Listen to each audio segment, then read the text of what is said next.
Disconnect हो गया था साथियों, खेद प्रकट करते हैं इसके लिए। और फिर से हम आए हैं, डिस्कनेक्ट हुए हैं, फिर से ऑनलाइन आए हैं। तकनीकी कारण से डिस्कनेक्ट हो गया था।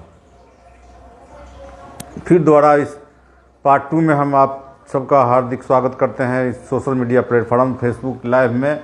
हमारा खास कार्यक्रम संडे सत्संग जवाहर निराला के संग ज्वलन मुद्दे की बात श्रीमद् भागवत गीता के साथ।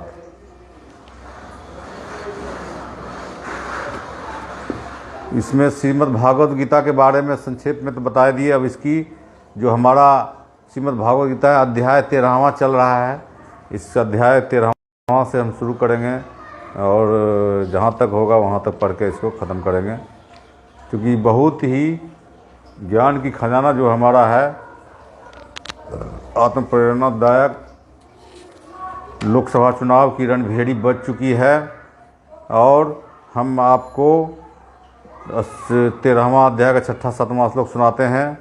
महाभूतानि अहंकार बुद्धि अव्यक्तकम एव च इंद्रियाणि 10 एकम च पंच च इंद्रियगोचराः इच्छा देव सह सुखम दुखम संहातः चेतना धीर्ति एतेत क्षेत्रम क्षेत्र समासेन सविकारम उदाहतम।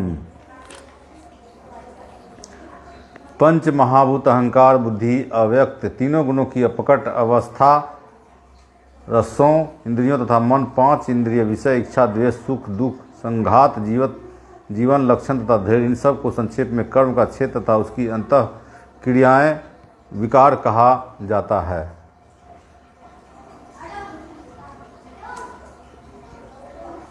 तात्पर्य है महर्षियों वैदिक सूक्तों छांदस एवं वेदांत सूत्रों के प्रमाणिक कथनों के आधार पर इस संसार में अव्ययों को इस प्रकार से समझा जा सकता है।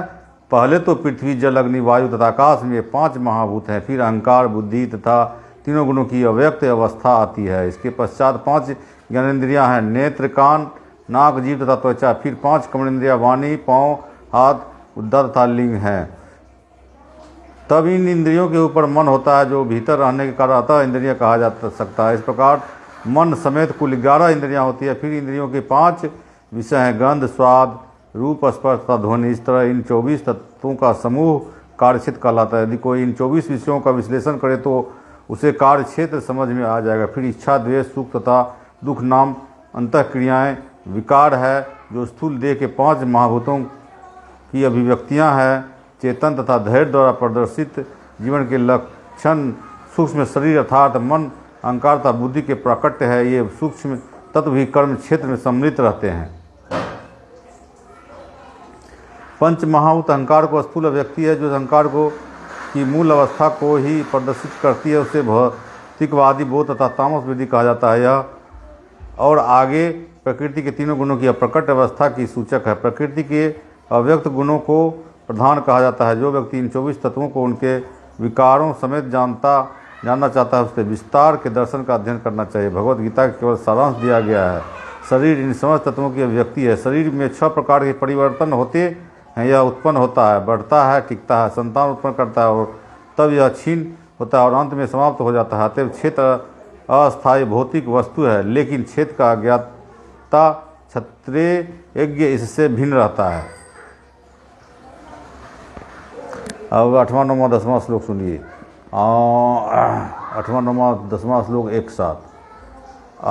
अमावित्वम अदम्भित्वम अहिंसा शांति आर्जवम आचार्य उपासनम शौचम अस्थैर्यम आत्मविनिग्रह इंद्रिय अर्थेषु वैराग्यम अहंकार एव च जन्म मृत्यु जरा व्याधि दुख दोष अनुदर्शनम आसक्ति यानी विग्रहम पुत्र गृह आदिषु नित्यम च समचित्तत्वम इष्ट अनिष्ट पतिषु मयि च अनन्य योगेन भक्तिः अविचारिणी विविक्तः देश सेविल्यम रतिः जन संसादि अध्यात्म ज्ञान नित्य त्वं तत्व ज्ञान अर्थ दर्शनम एतत् ज्ञानम इति प्रोक्तम अज्ञानम। फिर से हम स्वागत करते हैं हमारा खास कार्यक्रम में। तो सुनिए 13वां अध्याय का 8वां 9वां 10वां 11वां 12वां का श्लोक का हिंदी। विनम्रता, दमहीनता, अहिंसा, सहिष्णुता, सरलता, प्रामाणिक गुरु के पास जाना, पवित्रता, स्थिरता, आत्मसंयम, इंद्रिय तृप्ति के विषयों का परित्याग, अहंकार का भाव, जन्म मृत्यु वृद्धावस्था तथा रोग के दोषों की अनुभूति, वैराग, संतान, स्त्री, घर, तान वस्तुओं की ममता से मुक्ति, अच्छी तथा बुरी घटनाओं के प्रति संभाव, मेरे प्रति निरंतर अनंत भक्ति, एकांत स्थान में रहने की इच्छा, जन समूह से बिलगाव, आत्म साक्षात्कार की महत्ता को स्वीकारना तथा परम सत्य की दार्शनिक खोज, इन सब को मैं ज्ञान घोषित करता हूँ और इनके अतिरिक्त जो भी है वह सब अज्ञान है। देखिए भगवान ने कहा है, श्री कृष्ण भगवान, और उसका तात्पर्य कभी कभी अल्पज्ञ लोग ज्ञान की इस प्रक्रिया का कार्यक्षेत्र को अंत क्रिया विकार के रूप में मानने की भूल करते हैं, लेकिन वास्तव में यही असली ज्ञान की प्रक्रिया है। यदि कोई इस प्रक्रिया को स्वीकार कर लेता है तो परम सत्यता पहुँचने को संभव हो जाता है। यह इसके पूर्व बताए गए 24 तत्वों का विकार नहीं है, यह वास्तव में इन तत्वों के पास से बाहर निकलने का साधन है। देहधारी आत्मा 24 तत्वों से बने आवरण रूप शरीर में बंद रहता है और यहाँ पर ज्ञान की जिस प्रक्रिया का वर्णन है वह इससे बाहर निकलने का साधन है। ज्ञान की प्रक्रिया के संपूर्ण जीवन में वे से 11वें श्लोक की प्रथम पंक्ति सर्वाधिक महत्वपूर्ण है। हे मयि चानन योगेन भक्ति व्याभिचारिणी, ज्ञान को प्रक्रिया का अवसान भगवान की अनंत भक्ति में होता है। अतएव यदि कोई भगवान को दिव्य सेवा को नहीं प्राप्त कर पाता या प्राप्त करने में असमर्थ है तो शेष 19 बातें व्यर्थ है। लेकिन यदि कोई पूर्ण कृष्ण भावना से भक्ति ग्रहण करता है तो अन्य 19 बातें उसके अंदर स्वयं में विकसित हो जाती है। जैसा कि श्रीमद् भागवत गीता में कहा गया, यथा सती भक्ति भर्ग तत्व किंचना सर्वगुणेस्तत्र समासाते सुरा, जिसने भक्ति की अवस्था प्राप्त कर ली है उसमें ज्ञान सारे गुण विकसित हो जाते हैं। जैसा कि 8वें श्लोक में उल्लेख हुआ है, गुरु ग्रहण करने का सिद्धांत अनिवार्य है। यहाँ तक कि जो भक्ति स्वीकार करते हैं उसके लिए भी यह आवश्यक है। आध्यात्मिक जीवन का शुभारंभ तभी होता है जब प्रामाणिक गुरु ग्रहण किया जाए। भगवान श्री कृष्ण यहाँ पर स्पष्ट कहते हैं कि ज्ञान की यह प्रक्रिया ही वास्तविक मार्ग है। इस परे जो भी विचार किया जाता है व्यर्थ होता है। यहाँ पर ज्ञान की जो रूपरेखा प्रस्तुत की गई है उसका निम्नलिखित प्रकार से विश्लेषण किया जा सकता है। विनम्रता, आत्मनित्व का अर्थ है कि मनुष्य को अन्यों द्वारा सम्मान पाने के लिए इच्छुक नहीं रहना चाहिए।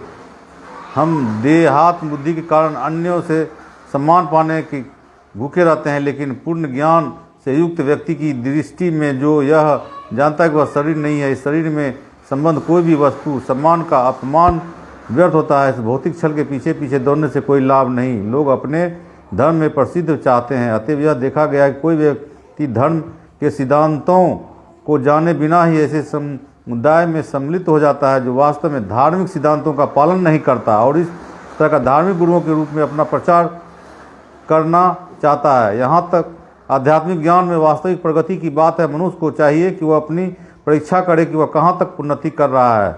यह उन बातों के द्वारा अपनी परीक्षा कर सकता है। अहिंसा का असामान्य अर्थ वध न करना या शरीर को नष्ट न करना लिया जाता है, लेकिन अहिंसा का वास्तविक अर्थ है अन्यों को विपत्ति में न डालना। देहात्म बुद्धि के कारण सामान्य लोग अज्ञान द्वारा ग्रस्त रहते हैं और निरंतर भौतिक कष्ट भोगते हैं। अतएव जब तक कोई लोगों को आध्यात्मिक ज्ञान की ओर ऊपर नहीं उठाता तब तक वह हिंसा करता रहता है। व्यक्ति को लोगों के वास्तविक ज्ञान वितरित करने का भरसक प्रयास करना चाहिए जिससे प्रबुद्ध और इस भगवंधन से छूट सके। यही अहिंसा है। सहिष्णुता, शांति का अर्थ है मनुष्य अन्यों द्वारा किए गए अपमान तथा तिरस्कार को सहे। जो आध्यात्मिक ज्ञान की उन्नति करने में लगा रहता है उसे अन्यों के तिरस्कार तथा अपमान सहने पड़ते हैं। इसे इसलिए होता है क्योंकि वह भौतिक स्वभाव है। यहाँ तक कि बालक प्रहलाद को भी, जो 5 वर्ष के थे और जो आध्यात्मिक ज्ञान के अनुशीलन में लगे थे, संकट का सामना करना पड़ा था। जब उनका पिता उनकी भक्ति का विरोधी बन गए, उनके पिता ने उन्हें मारने के प्रयत्न किए, किंतु प्रहलाद ने सहन कर लिया। अतः आध्यात्मिक ज्ञान को उन्नति करते हुए अनेक अवरोध आ सकते हैं, लेकिन हमें सहिष्णु बनकर सफल संकल्प पूर्वक प्रगति करते रहना चाहिए। सरलता आजन्म का अर्थ है बिना किसी कूटनीति के मनुष्य इतना सरल हो कि अपने शत्रु से वास्तविक सत्य का उद्घाटन कर सके। जहाँ तक गुरु बनाने का प्रश्न है, आचार्य पासनम आध्यात्मिक ज्ञान में प्रगति करने के लिए वह अत्यावश्यक है, क्योंकि बिना प्रमाणिक गुरु के यह संभव नहीं है। मनुष्य को चाहिए कि विनम्रता पूर्वक गुरु के पास जाए, उसे अपनी समस्त सेवाएं अर्पित करे, जिससे वे शिष्य को अपना आशीर्वाद दे सके। क्योंकि प्रमाणिक गुरु कृष्ण का प्रतिनिधित्व होता है, अतः यदि वह शिष्य को आशीर्वाद देता है तो शिष्य तुरंत ही प्रगति करने लगता है, भले ही वह विधि विधानों का पालन न करता हो, अथवा जो बिना किसी स्वार्थ के अपने गुरु से सेवा करता है उसके लिए सारे यम नियम सरल बन जाते हैं। आध्यात्मिक जीवन में प्रगति करने के लिए पवित्रता सोचम अनिवार्य है। पवित्रता 2 प्रकार की होती है, आंतरिक तथा बाह्य। पवित्रता का अर्थ है स्नान करना, लेकिन आंतरिक पवित्रता के लिए निरंतर कृष्ण का चिंतन तथा हरे कृष्ण मंत्र का कीर्तन करना होता है। इस विधि से मन में से पूर्व की कर्म की संचित धूलि हट जाती है। दृढ़ता स्थैर्यम धैर्यम दृढ़ता स्वधैर्य का अर्थ है कि आध्यात्मिक जीवन के उन्नति करने के लिए मनुष्य दृढ़ संकल्प हो। ऐसी संकल्प के बिना मनुष्य ठोस प्रगति नहीं कर सकता। आत्म संयम आत्म विनिग्रह का अर्थ है कि आध्यात्मिक उन्नति के पथ पर जो भी बाधक हो उसे स्वीकार करना। मनुष्य को इसकी अभ्यस्त वन पर किसी भी वस्तु को त्याग देना चाहिए जो आध्यात्मिक उन्नति के पथ के प्रतिकूल हो। यह असली वैराग्य है। इंद्रियां इतनी प्रबल है कि सदैव इंद्रिय तृप्ति के लिए उत्सुक रहती है। अनावश्यक मोह की पूर्ति नहीं करनी चाहिए। इंद्रियों को उतना ही तृप्ति की जानी चाहिए जिससे आध्यात्मिक जीवन में आगे बढ़ने में अपने कर्तव्य की पूर्ति होती हो। स्वयं उससे महत्वपूर्ण किंतु यश में न आने वाले इंद्रिय जीव है। यदि जीव का संयम कर लिया गया तो समझो अन्य सारी इंद्रियां वशीभूत हो गई। जीव का अर्थ है स्वाद ग्रहण करना तथा उच्चारण करना। अतएव नियमित रूप से जीव को कृष्ण भक्ति भोग के उचिष्ट का स्वाद लेने से तथा हरे कृष्ण कीर्तन करने में प्रयुक्त करना चाहिए। जहाँ तक नेत्रों का संबंध है, उन्हें कृष्ण का सुंदर रूप से आंतरिक अन्य कुछ नहीं देखना चाहिए, इससे नेत्र वश में होंगे। इसी प्रकार कानों का कृष्ण के विषय में श्रवण करने को लगाना चाहिए और नाक को कृष्णार्पित फूलों को सूंघने में लगना चाहिए। भक्ति की विधि है और यहाँ यह समझना होगा कि भगवत गीता केवल भक्ति के विज्ञान का प्रतिपादन करती है। भक्ति की प्रमुख एवं एकमात्र लक्ष्य है। भगवत गीता के बुद्धिहीन भाष्यकार पाठक के ध्यान को अन्य विषयों की ओर मोड़ना चाहते हैं, लेकिन भगवत गीता में भक्ति के अतिरिक्त अन्य कोई विषय नहीं है। मिथ्या अहंकार का था शरीर को आत्मा मानना। जब कोई यह जान जाता है कि वह शरीर नहीं अपितु आत्मा है तो वास्तविक अहंकार को प्राप्त हो जाता है। अहंकार तो रहता है, मिथ्या अहंकार की भर्त्सना की जाती है, वास्तविक अहंकार ही नहीं। वैदिक साहित्य में बृहदारण्यक उपनिषद कहा गया है, यह ब्रह्मारिज में ब्रह्म हूँ, मैं आत्मा हूँ, मैं हूँ ही आत्मभाव है और यह आत्म साक्षात्कार की मुक्त अवस्था में भी पाया जाता है। मैं हूँ का भाव ही अहंकार है, लेकिन जब मैं हूँ भाव का मिथ्या शरीर के लिए प्रयुक्त किया जाता है तो यह मिथ्या अहंकार होता है। जब इस आत्मा भाव स्वरूप को वास्तविकता के लिए प्रयुक्त किया जाता है तो यह वास्तविक अहंकार होता है। ऐसे कुछ दार्शनिक हैं जो कहते हैं कि हमें अपना अहंकार त्यागना चाहिए, लेकिन हम अपने अहंकार को त्यागें कैसे? क्योंकि अहंकार का अर्थ है स्वरूप, लेकिन हमें मिथ्या देहात्म बुद्धि का त्याग करना ही होगा। जन्म मृत्यु जरा तथा व्याधि को स्वीकार करने के कष्ट को समझना चाहिए। वैदिक ग्रंथों में जन्म के अनेक वृत्तांत है। श्रीमद् भागवत में जन्म के पूर्व की स्थिति, माता गर्भ में बालक के निवास, उनके कष्ट आदि का संजीव वर्णन हुआ है। यह भली भांति समझ लेना चाहिए कि जन्म बहुत कष्टपूर्ण है, क्योंकि हम यह भूल जाते हैं कि माता के गर्भ में हमें कितना कष्ट मिला है, अतएव हम जन्म तथा मृत्यु की पुनरावृत्ति का कोई हल नहीं निकाल पाते। इसी प्रकार मृत्यु के समय भी सभी प्रकार के कष्ट मिलते हैं, जिसका उल्लेख प्रमाणिक शास्त्रों में हुआ है। इसकी विवेचना की जानी चाहिए। जहाँ तक रोग तथा वृद्धावस्था का प्रश्न है, सबों को इनका व्यवहारिक अनुभव है। कोई भी रोगग्रस्त नहीं होना चाहता, कोई भी बूढ़ा नहीं होना चाहता, लेकिन इनसे बचा नहीं जा सकता। जब तक हम जन्म मृत्यु जरा तथा व्याधि के दुखों को देखते हुए इस भौतिक जीवन के प्रति निराशवादी दृष्टिकोण नहीं बना पाते, तब तक आध्यात्मिक जीवन के प्रगति करने के लिए कोई प्रोत्साहन नहीं रह जाता। जहाँ तक संतान, पत्नी, घर से विरक्ति की बात है, इसका अर्थ यह नहीं है कि इसके लिए कोई भावना ही ना हो। ये सब स्नेह की प्राकृतिक वस्तुएं हैं, लेकिन जब ये आध्यात्मिक उन्नति में अनुकूल ना हो तो इनके प्रति आसक्त नहीं होना चाहिए। घर को सुखमय बनाने में सर्वोत्तम विधि कृष्ण भावनामृत में है। यदि कोई कृष्ण भावनामृत में पूर्ण रहे तथा वह अपने घर को अत्यंत सुखमय बना सकता है, क्योंकि कृष्ण भावनामृत की विधि अत्यंत सरल है। इसमें केवल हरे कृष्ण कृष्ण कृष्ण हरे हरे, हरे राम राम राम हरे हरे का कीर्तन करना होता है। कृष्णार्पित भोग का उचित ग्रहण करना होता है। भगवद गीता तथा श्रीमद् भागवत जैसे ग्रंथों में विचार विमर्श करना होता है और ऊर्जा विग्रह की पूजा करनी होती है। इन चारों बातों से मनुष्य सुखी होगा। मनुष्य को चाहिए कि अपने परिवार के सदस्य को ऐसी शिक्षा दे। परिवार के सदस्य प्रतिदिन प्रातः सायकाल बैठकर साथ साथ हरे कृष्ण मंत्र का कीर्तन करे। यदि कोई इन चारों सिद्धांतों का पालन करते हुए अपने पारिवारिक जीवन को कृष्ण भावना मृत विकसित करने में ढाल सके तो पारिवारिक जीवन को त्याग कर विरक्त जीवन बिताने की आवश्यकता नहीं होगी। लेकिन यदि यह आध्यात्मिक प्रगति के लिए अनुकूल न रहे तो पारिवारिक जीवन का परित्याग कर देना चाहिए। मनुष्य को चाहिए कि कृष्ण के सत्कार करने या उसकी सेवा करने के लिए सर्वस्व निछावर कर दे, जिस प्रकार से अर्जुन ने किया था। अर्जुन अपने परिजनों को मारना नहीं चाह रहा था, किंतु जब समझ गया कि वे परिजन कृष्ण साक्षात्कार में बाधक हो रहे हैं तो उसने कृष्ण के आदेश का स्वीकार किया। वह उनसे लड़ा, उसने उनको मार डाला। इन सब विषयों में मनुष्य को पारिवारिक जीवन के सुख दुख में विरक्त रहना चाहिए, क्योंकि संसार में कोई भी न तो पूर्ण सुखी रह सकता है न दुखी। सुख दुख भौतिक जीवन का दूषित करने वाला है। मनुष्य को चाहिए कि इन्हें सहना सीखे, जैसे कि भगवद गीता का उपदेश दिया गया है। कोई कभी सुख दुख के आने जाने पर प्रतिबंध नहीं लगा सकता। अतः मनुष्य को चाहिए कि भौतिकवादी जीवन शैली से अपने को विलग कर ले और दोनों के दशाओं में स्वभाव बनाए रहे। सामान्यतया जब इसमें इच्छित वस्तु मिल जाती है तो हम अत्यंत प्रसन्न होते हैं, और जब अनिश्चित घटना घटती है तो हमें दुखी होती है। लेकिन यदि हम वास्तविक आध्यात्मिक स्थिति को प्राप्त हों तो ये बातें हमें विचलित नहीं कर पाएगी। इस स्थिति तक पहुंचने के लिए हमें अटूट भक्ति का अभ्यास करना होता है। विफत हुए बिना कृष्ण भक्ति का अर्थ होता है भक्ति की नव विधियाँ, कीर्तन, श्रवण, पूजन आदि में प्रवृत्त होना, जैसे 9वें अध्याय के अंतिम श्लोक में वर्णन हुआ है। इस विधि का अनुसरण करना चाहिए। यह स्वाभाविक है कि आध्यात्मिक जीवन शैली का व्यस्त हो जाने पर मनुष्य भौतिकवादी लोगों से मिलना नहीं चाहेगा। इससे उसे हानि पहुंच सकती है। मनुष्य को चाहिए कि यह परीक्षा करके देख ले कि वह अवांछित संगति का बिना एकांतवास करने में कहाँ तक सक्षम है। यह स्वाभाविक ही है।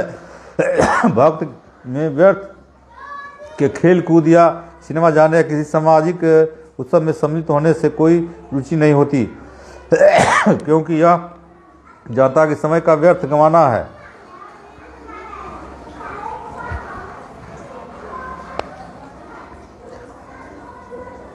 कुछ शोध छात्र तथा दार्शनिक ऐसे हैं जो काम, वासनापूर्ण जीवन या अन्य विषय का अध्ययन करते हैं, लेकिन भगवद गीता के अनुसार ऐसा शोध कार्य और दार्शनिक चिंतन निरर्थक है। यह एक प्रकार से में व्यर्थ होता है। भगवद गीता के अनुसार मनुष्य को चाहिए कि अपने दार्शनिक विवेक से यह आत्मा की प्रकृति के विषय में शोध करे। उसे चाहिए कि वह अपने आत्मा को समझने के लिए शोध करे। यहाँ पर इसी की संस्तुति की गई है। जहाँ तक आत्मा साक्षात्कार का संबंध है, यहाँ पर स्पष्ट उल्लेख है कि भक्ति योग ही व्यवहारिक है। जो ही भक्ति की बात उठे तो मनुष्य को चाहिए कि परमात्मा तथा आत्मा के संबंध पर विचार करे। आत्मा तथा परमात्मा कभी एक नहीं हो सकते। विशेषतया भक्ति योग में भी कभी नहीं। परमात्मा के प्रति आत्मा की यह सेवा नित्य है, जैसा कि स्पष्ट किया गया है। भक्ति साधन नित्य है। मनुष्य को इसी दार्शनिक धारण में स्थित होना चाहिए। श्रीमद् भागवत में व्याख्या की गई है,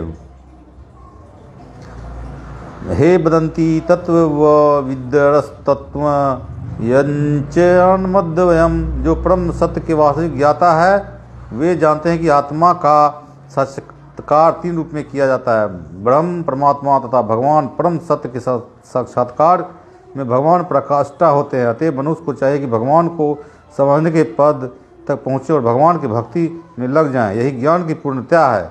विनम्रता से लेकर भगवत साक्षात्कार तक की विधि भूमि से चलकर ऊपरी मंजिल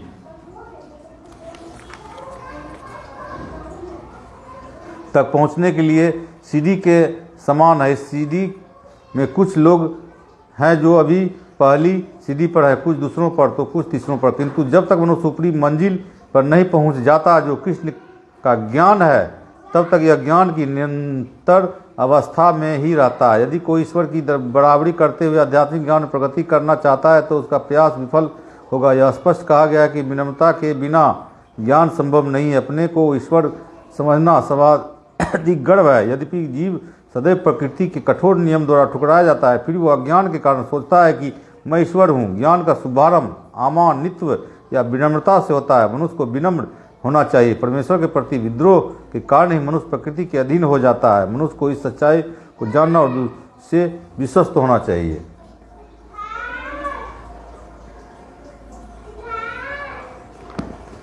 आज इतनी तक रहेंगे यहाँ। डिस्टर्ब हो गया साथियों, बहुत डिस्टर्ब हो गया।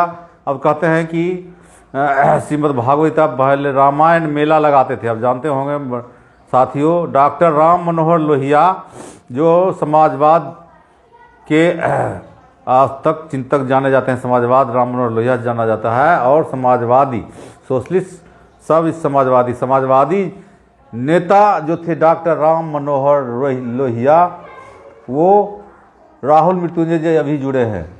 स्वागत है राहुल मृत्युंजय जी। हमारा खास कार्यक्रम संडे सत्संग जवाहर निराला के संग और ज्वलंत मुद्दे की बात श्रीमद् भागवत गीता के साथ। ज्वलंत मुद्दे में हम रखे थे, आज सुने होंगे पिछले कट गया था, थोड़ा डिस्टर्ब हो गया था। राहुल मृत्युंजय जी का हम खास कार्यक्रम में हम अपनी हार्दिक स्वागत करते हैं। जय श्री कृष्ण, नमस्कार, आदाब, इनकलाब, सलाम, जय श्री कृष्ण, राधे राधे। तो हमारा आज खास कार्यक्रम आज लोगों ने देख रहे थे और सुना। हमारा ये आज जो रखे थे राहुल मृत्युंजय जी लिख रहे हैं, क्या बहुत भयानक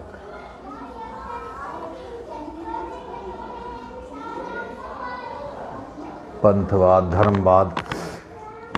तो हम बता रहे थे डॉक्टर राम मनोहर लोहिया का। डॉक्टर राम मनोहर लोहिया जो समाजवादी नेता थे, वो रामायण मेला लगाते थे। उत्तर प्रदेश में जाने के बहुत फेमस है अभी भी रामायण मेला। एक हमारे समाजवादी नेता थे, उनको बताते थे इस बारे में कि उन्होंने रामायण मेला लगा करके कैसे लोगों को जागरूक करते थे और समाजवाद पर पिछड़ों को जागरूक करने के लिए रामायण मेला के तहत लगाते थे और उसमें सारी बात बताते थे कैसे इनको जैसे अधिकार मिलेगा ये और इनकी सत्ता में भागीदारी कैसी होगी, जो शोषित गरीब पिछड़े लोग हैं।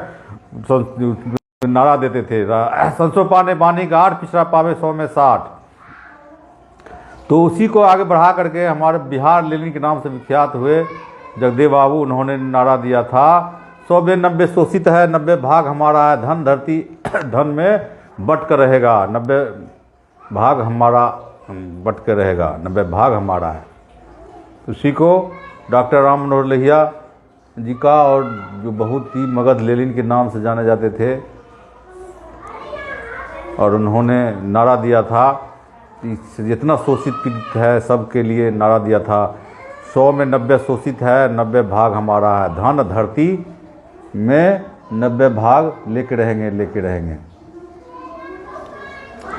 राहुल मृत्युंजय जी देख रहे हैं क्या लिखे हैं? आप कनेक्ट भी हो सकते हैं, वीडियो कॉल भी। राहुल मृत्युंजय जी वीडियो कॉल से भी आप कनेक्ट हो सकते हैं। इधर से हम बोलेंगे, उधर आप देखिएगा, उधर से आप बोलिएगा तो आप देख सकते हैं। खैर हमारा ये प्रोग्राम तो अभी लास्ट है, लास्ट आवर में जुड़े हैं, दूर रह कर के आप देख रहे हैं। बहुत अच्छा। तो हम बता रहे थे कि डॉक्टर राम मनोहर लोहिया समाजवादी नेता कैसे रामायण मेला लगा करके और दलित पिछड़ों का और यह से उनकी बात रखते थे, उनके उत्थान की बात करते थे। उसी तरह आज के युग में जो सोशल मीडिया है, उस सोशल मीडिया प्लेटफॉर्म जो फेसबुक है बहुत ही कारगर है आज के युग में। इसमें हमने रखा है ज्वलंत मुद्दे और उसमें साथ में दिया है श्रीमद् भागवत गीता श्री कृष्ण का, जो गीता भगवत गीता जानिए इतना विश्व का ज्ञान का खजाना है। इस ज्ञान को खजाना के लिए पहले तो लोग पढ़े लिखे नहीं थे, पढ़ने लिखने से दूर भी रखते थे और पढ़ने भी नहीं देते थे। अभी भी इसको इतना दूर रखा गया कि इसको धर्म ग्रंथ में बांट दिया है, जबकि ये ज्ञान की खजाना है, ज्ञान की ग्रंथ है। ज्ञान जिससे जितना बार पढ़िएगा उतना नया ज्ञान एक हासिल होगी। इसको कैसे लोगों से दूर रखा गया। पिछड़ों वाले पहले तो पढ़ने लिखने थे, अभी भी देखिएगा बिहार की अगर उठाइएगा शिक्षा व्यवस्था का दर तो शिक्षित जो व्यक्ति है अभी 69% ही है। माने 100 अगर बिहार की जनसंख्या है तो उसमें 69 ही व्यक्ति शिक्षा से पढ़ा लिखा है। बाकी जो है से 31% मतलब अभी ये अनलिटरेट है, मतलब लिखा पढ़ा नहीं है। तो आप सोचिए कितना अभी भी शिक्षा से लोगों को वंचित है। इतना होने के बाद भी लोकतंत्र, इतना देश आज़ाद होने के बाद ही देश आज़ादी का 75वां वर्षगांठ मनाया, अमृत महोत्सव बना रहा है, फिर भी ये शिक्षा में लोगों को इस बार कड़ी सोच करके पूरे देश वासियों से भी इस माध्यम से अपील करते हैं, इस पर भी सोच करके अपना वोटिंग कीजिए। और आने वाले समय में कहते हैं ना कि राम मनोहर लोहिया ने एक और नारा दिया था कि राष्ट्रपति का बेटा हो या हो भंगी की संतान, सबको शिक्षा एक समान, सबको शिक्षा एक समान न दे सकी वो सरकार निकम्मी है, और जो सरकार निकम्मी है हमें वो सरकार बदलनी है। तो ये नारे बढ़ते किसी साउथ में देखते हैं स्टेट गवर्नमेंट का जो होता है हर एक 5 साल पर सरकार बदल जाती है। उसी तरह ही रखिए कि हर एक 5 साल 10 साल दिए मोदी को इस पर विचार करके, और सारे जब बहुजन जब हेग जाए तो इस सरकार को बदलने के लिए, सरकार को पक्का करने के लिए, जैसे तवे पर रोटी को सेकते हैं उलट पुलट के, पहले उलटते हैं फिर उलटते हैं तब उसको सेकते हैं तब वो पक्का होता है, उसी तरह सरकार को पक्का रखने के लिए आप सरकार को हर एक 5 साल बदल दीजिए, चाहे देश को सुचारू रूप से चलाने के लिए। नहीं तो जैसे निरंकुश हो जाती है। डॉक्टर राम मनोहर लोहिया कहा करते थे कि जब सड़क सुनसान हो जाएगी तो संसद आवारा हो जाएगा, जिसकी हमने अपने जीवन में देखा और प्रत्यक्ष रूप से कि जब रातों रात भाजपा की सरकार ने रातों रात जैसे कोरोना काल में कहिए कि जैसे बना लिया 3 काला कानून ले आया किसानों को हित में कह करके 3 काला कानून, और जब सड़क पर कानून के खिलाफ किसान उतर गए, पूरा UP border, Punjab border, Haryana border, 13 महीने की लगातार सरकार देखें 13 महीना तक लगातार वो धूप में, बारिश में, चिल्लाती धूप में, कड़ाके की ठंड में बैठे रहे, तो लास्ट होकर सरकार को वापस लेना पड़ा। तो वो प्रत्यक्ष रूप से देखने पड़ा। जो राम मनोहर लोहिया का कहावत था कि जो सड़कें सुनसान हो जाएगी तो संसद आवारा हो जाएगी, तो उसने देखा कि सब सड़कें पर जब सब सारे किसान आ गए तो संसद को झुक करके उस कानून को वापस लेना पड़ा। उसके बाद किसानों से समझौता करके और उसको बोला कि हम MSP की गारंटी कानून देंगे, बनाएंगे, फिर कमेटी बनाएंगे, जिसकी वादा खिलाफी करके सरकार ने नहीं किया अभी तक। फिर किसान आंदोलन है। किसान के आंदोलन को किस तरह कुचक्र चलाने के लिए सरकार कर रही है। इसको कभी नक्सली कहती है, तो कभी अर्बन नक्सली कहती है, तो कभी खालिस्तानी कहती है, इस तरह करके दबाने का कर रही है। लेकिन आने वाले इसमें जो किसान का जो वोट में मुद्दा तब्दील नहीं होता है, उसमें सबसे कारण जो हमारा अपना इसमें सोच है, हमारा जो अपना शोध है ये कि हमारा जो अपना प्राकृतिक विचार है कि किसान वोट के टाइम में सारे किसान नहीं रहते हैं, वो हिंदू हो जाते हैं, मुस्लिम हो जाता है, और राजपूत हो जाते हैं, भुंजार हो जाते हैं, जात में बढ़ जाते हैं और संप्रदाय में बढ़ जाते हैं। जात और संप्रदाय इस देश में जो खास बात है कि देश में जातिवाद और संप्रदाय 2 ही ऐसे हथियार जो बीजेपी के पास हैं, इसके तहत वो जो सब चला रहे हैं, जो कंपोजिट कल्चर, साझी विरासत, इस देश की जो विरासत है उसको ख़त्म करने के लिए यहाँ जो बेमनस्ता का जो भाव पैदा करने का काम करती है अपने के प्रकार से, ये बहुत ही उसकी खराब डिजाइन है। इस डिजाइन से तो रहती है। इसीलिए आप लोग भी सब साथी जैसे जुड़े, आप लोग को बहुत बहुत धन्यवाद। आप लोग भी इसके लिए हम आभार प्रकट करते हैं कि आप लोग ने सुना, और ख़ास प्रोग्राम हमारा आज टुकड़ी में हो गया तो कट गया इंटरनेट में तकनीकी खराबी रहने के कारण। तो इसकी आज हम यहीं तक रखेंगे और फिर संडे में फिर आप लोग जुड़िएगा, फिर नया ज्वलंत मुद्दा और नया श्लोक भागवत गीता का पाठ लेके आएंगे और आप लोग से भी रात रखेंगे। आज खास बात हमने बता दिया कि आज जो रामायण मेला डॉक्टर राम थे, तो हाँ ये तो बताया नहीं। लास्ट हमारा ये फेसबुक पर आप लाइव देख रहे हैं, इसके बाद ये वीडियो हमारा यूट्यूब चैनल जवाहर निराला ऑफिशियल पर अपलोड हो जाएगा, उस पर भी देखिए और सब्सक्राइब कीजिए, बेल आइकन को भी दबा दीजिए और अपने दोस्त यार इष्ट मित्र को भी शेयर कर दीजिए। तो ये क्या होगा, और भी लोग तक जाएगी और ज़्यादा से ज़्यादा इस खास इंडिया जब जानते हैं टीवी पूनम में जो खास न्यूज रहेगा जिससे सरकार की हानि होती है वो टीवी में अखबार में नहीं दिखाता है। तो इस सोशल मीडिया के माध्यम से बहुत सारे न्यूज आ जाता है जो आपको बड़े मीडिया घराना नहीं दिखाएगा, या यूट्यूब हो फेसबुक हो यूट्यूब में आपको मिलेगा, फेसबुक पर मिल ही जाता है। तो नहीं जो दिखाएगा टीवी पूनम या अखबार, वो आपको आज के युग में देख रहे हैं कि बहुत ही कारगर ये सटीक हथियार है। ऐसे तो जो सब मानने वाले